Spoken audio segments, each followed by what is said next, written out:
everyone, and welcome to Making It on Mondays. Right, I'm just going to check my setup and I think it's okay.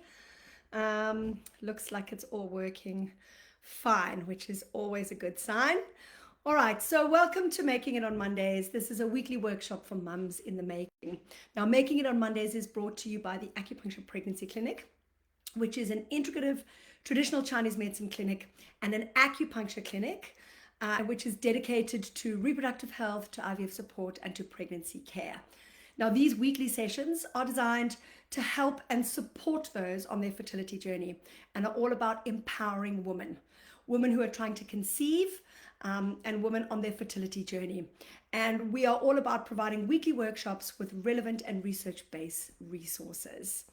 So we are going to cover topics, and we have thus far also covered topics such as TCM fertility, nutrition, mindset, research, all the latest stuff that you need to know about trying to conceive and about empowering yourself to ensure that you have the best chance at having a healthy pregnancy.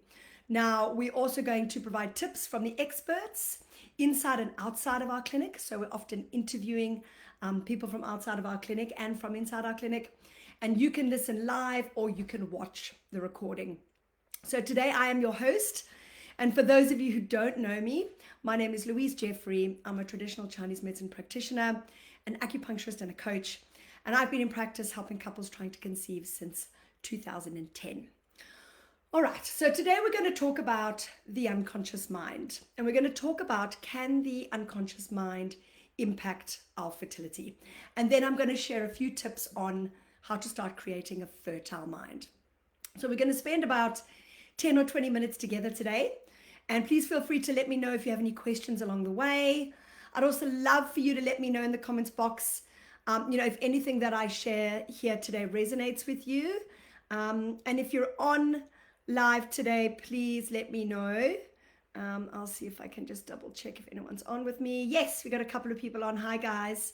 Let me know if you're on and come, say hi, because it can be a little bit lonely out here by yourself. All right. So today, as I said, we're talking about the unconscious mind. Is there something beyond the physical, nutrition, supplements, our cycle, that could potentially hold us back from conceiving? Now, if you're on your fertility journey, you would have most likely done a lot of research when it comes to, nutrition, stress, your menstrual cycle, procedures, things you can do, hormones, lots of different things you would have looked at, a lot of different physical things. But for the most part, most of us don't consider whether there might be something unconsciously that might be holding us back from getting what it is that we want. And to understand if the unconscious mind can impact our fertility, we need to look at the unconscious mind slightly differently. So we're just going to take a little mini deep dive into the unconscious mind and how it works. Now, you may or may not know this, but the unconscious mind controls the majority of our thoughts. Now, so much so that out of the 60,000+ thoughts that most human beings have on an average day, 95% of these thoughts are the same. I'm going to say that again. Out of the 60,000+ thoughts that we think per day, 95% of those are the same day in and day out. They're repetitive, right? And almost all of these repetitive thoughts are under the control of our unconscious mind. In other words, they're not even conscious. These thoughts are just getting peppered into our conscious awareness from the unconscious mind. In other words, we can't necessarily control them, all right? We can absolutely decide if we want to listen to them or not, but we can't control them.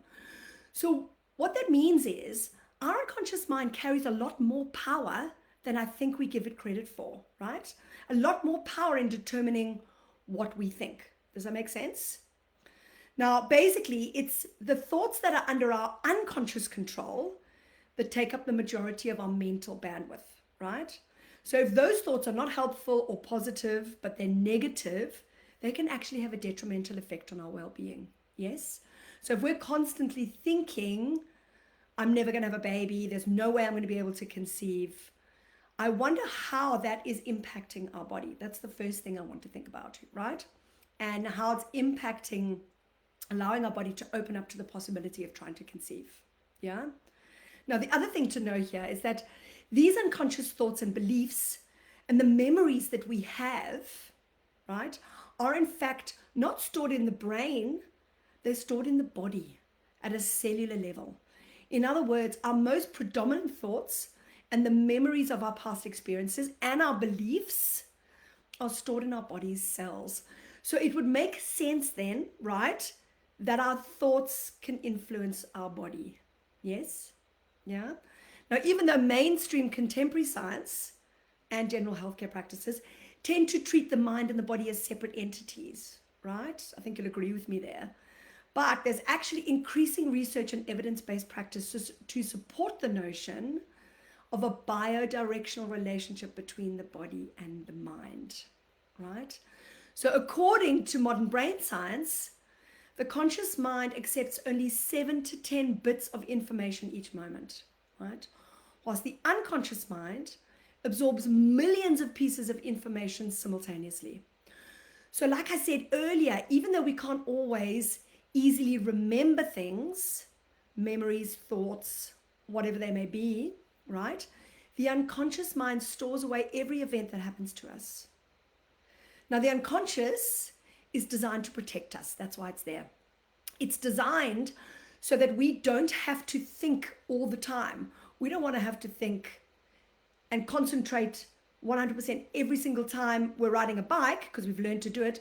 We don't want to have to think, how do I pedal? We just know how to pedal, right? But that's our unconscious mind at work.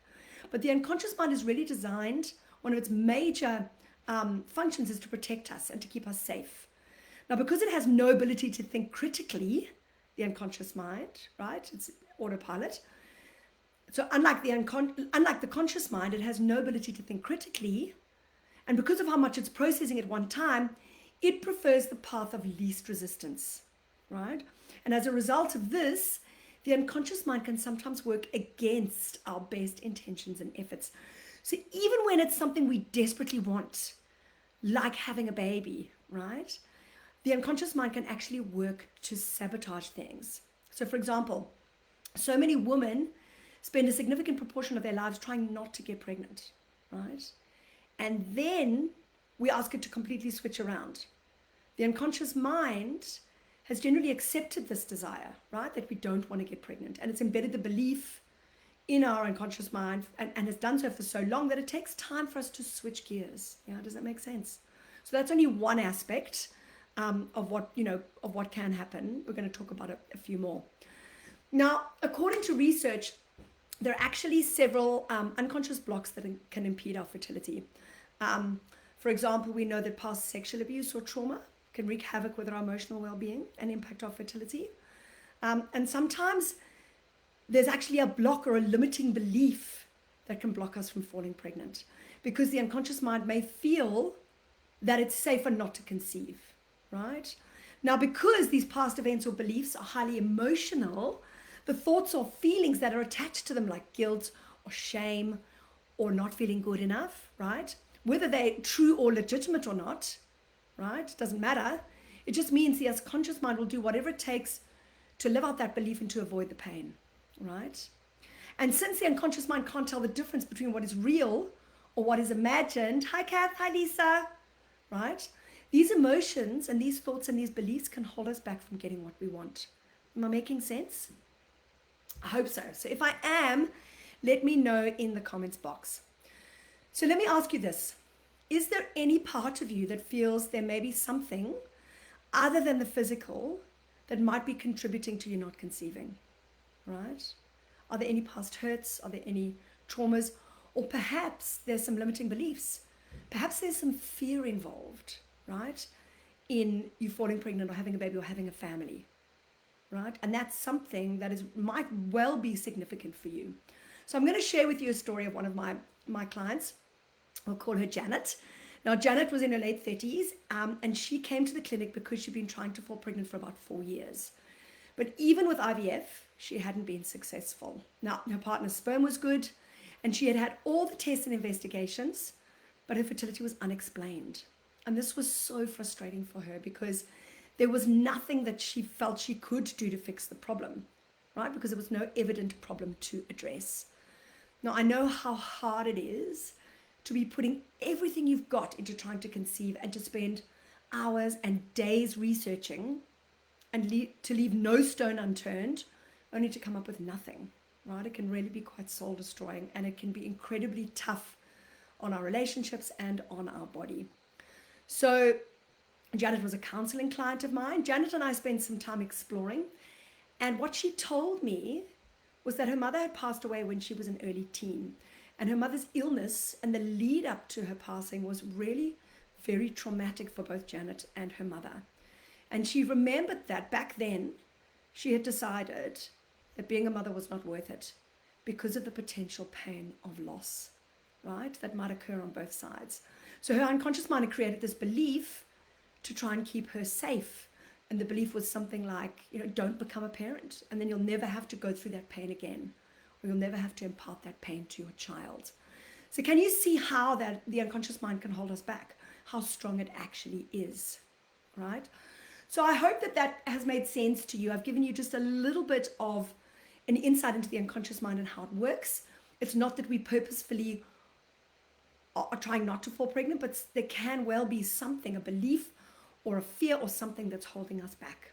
Okay, so I'm going to move on to what can we do about this, right? I'm going to just give you 3 tips that I think are really, really good to start creating a more fertile mind. And then I'll talk to you about, if you believe that there's anything that's holding you back, what you can do about it. All right, so the top 3 tips for a fertile mind. Number 1 is to remain open.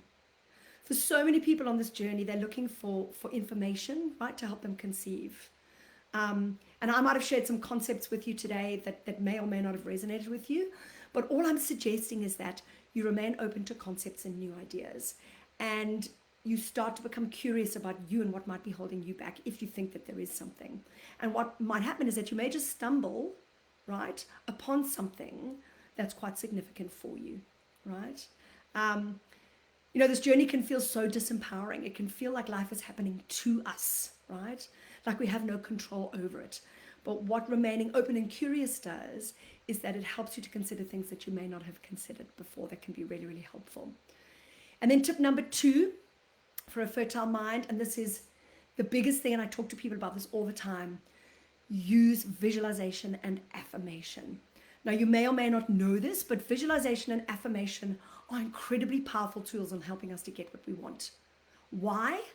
Well, to understand, we need to go back a step just to talk a little bit more about the unconscious mind again. Remember, I said that neuroscience tells us that the unconscious mind can't tell the difference between what is perceived and what is real. So if we perceive something to be true, the unconscious mind will actively seek out ways to make it a reality for us. So for example, if we have an emotional block that's holding us back from conceiving, and we start visualizing through our seeing and our imagination, and we start affirming through words that we already are pregnant, then the unconscious mind will want to make that true for us in the here and now.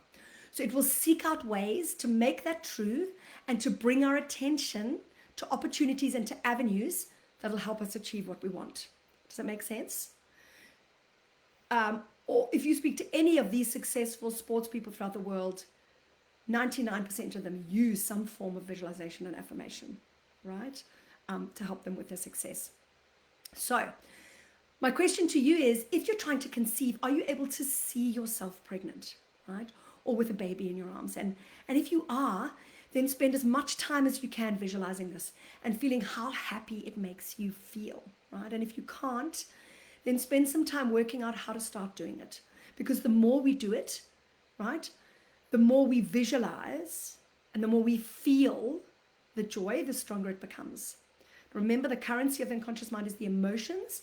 So if it feels good, the unconscious mind will chase it. And what visualization and affirmation do is they open the unconscious mind to allowing the body to experience this and to help it to feel safe in doing so. Now, when we're affirming, in other words, using words, we need to keep the affirmations in the positive and in the present tense. And using gratitude can also help tremendously. So for example, the affirmation I used when I was preparing to conceive was, thank you, God, for my fertility. And I would say it over and over and over again, like 40 to 60 times per day for weeks on end, for months on end, right? Now you'll notice that I'm using gratitude and I'm using the present tense as if I already have it. Now, if you don't like the reference to God, that's fine. You can just say, thank you for my fertility and feel gratitude, or I thank the universe for my fertility. Or you can even add more on, like, thank you for my healthy, happy children or family, or whatever feels right for you. Okay, use those techniques. They're so powerful. And then lastly, tip number 3 for a fertile mind. If you feel that there's something that may be holding you back from conceiving, and not everyone feels this, or if you're unsure, then this may be something you'll want to explore further with a therapist or a coach or a counselor who works with fertility. So find a therapist that you can trust and that you can connect with. And it doesn't always have to be the first one you meet. Go with your gut feel on this one. And if you are struggling and you'd like us to refer someone, we can do that for you too. So just let us know in the comments box or send us a message to myself or Amy. So to summarize, our top 3 tips for a fertile mind: remain open, use visualization and affirmation to trick the unconscious mind into believing you already have what you want. And then thirdly, if you think there may be an emotional block or a belief that's holding you back from falling pregnant, then seek out a therapist to help you identify what this is. Okay, so that's it for now. I hope this has been helpful. Thanks for joining us today. I hope that this left you feeling more empowered, curious. Hope you feel educated. And don't forget, Making It on Mondays are made for you. So we'd love to hear from you. We'd love to know what you would like to hear more about. And I'll be back next week at the same time. Signing off now. Have a beautiful rest of your day.